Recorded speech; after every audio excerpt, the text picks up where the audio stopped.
بدن ته د تازه سبزیجاتو او میوه‌جاتو ګټې. سلام، وخت مو پخیر. ښه راغلاست زموږ فیسبوک پاڼې ته او یوټیوب چینل ته. هیله ده چې زموږ صفحه لایک او سبسکرایب کړئ. له طب له نظره خواړه په 3 برخو ویشل کېږي. یو هغه خواړه دي چې د بدن د چاغېدو لامل کېږي. په دې خوړو کې خواږه او غوړي خواړه راځي. البته وریجې او کچالو هم په خوږو کې راځي.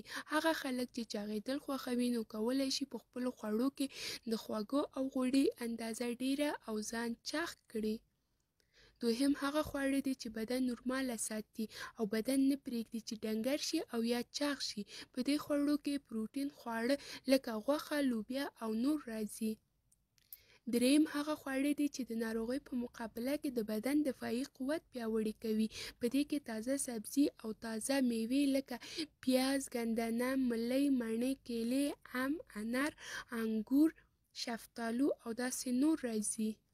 لومړی، تازه سبزیجات او میوه‌جات د ناروغۍ په مقابله کې د بدن مقاومت پیاوړی کوي. دوهم، تازه میوې او تازه سبزي انسان ځوان ساتي او له زړښت نه مخنیوی کوي. د ایران ډاکټران داسې وایي که یو وګړی له غوښې او د درملو ځان وساتي او تل تازه سبزیجات او میوه‌جات وخوري نو ښایي تل ځوان پاتې او زوړ نه شي.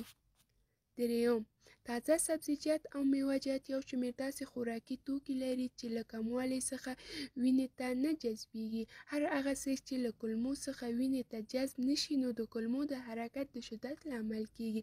د دې حرکت د شدید کېدلو سره قبضیت له منځه وړي. څلورم، یو شمېر تازه سبزیجات ځانګړې ګټې لري. د بېلګې په ډول هوږه هېرجنتوب له منځه وړي، حافظه ښه کوي، ښځینه او نارینه دواړه جنسي قوت او جنسي لیوالتیا غښتلې کوي او د وینې د لوړ فشار په ټیټولو کې مرسته کوي. ایراني ډاکټر د هوږې په اړه داسې ویلي دي: هغه خلک چې د هوږې د بد بوی له کبله هوږه نه خوري، که د هوږې له ګټو خبر شي نو ښایي له هوږې پرته نور هېڅ څه هم ونه خوري. پنځم، د ویټامین سي په ټولو تازه سبزیجاتو او میوه‌جاتو کې شتون لري او دا ماده د ناروغۍ په مقابله کې د بدن دفاعي سیستم په پیاوړتیا کې ځانګړی رول لري.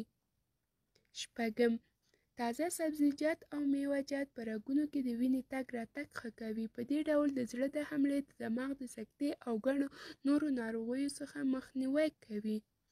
اووم، د یادونې ده چې د ګڼې داسې ناروغۍ شته چې د درملو په وسیله کېږي. مننه چې تر دې دمه له موږ سره وئ. هیله ده چې زموږ صفحه لایک او سبسکرایب کړئ ترڅو وکولای شئ چې زموږ نوې ویډیوګانې وګورئ.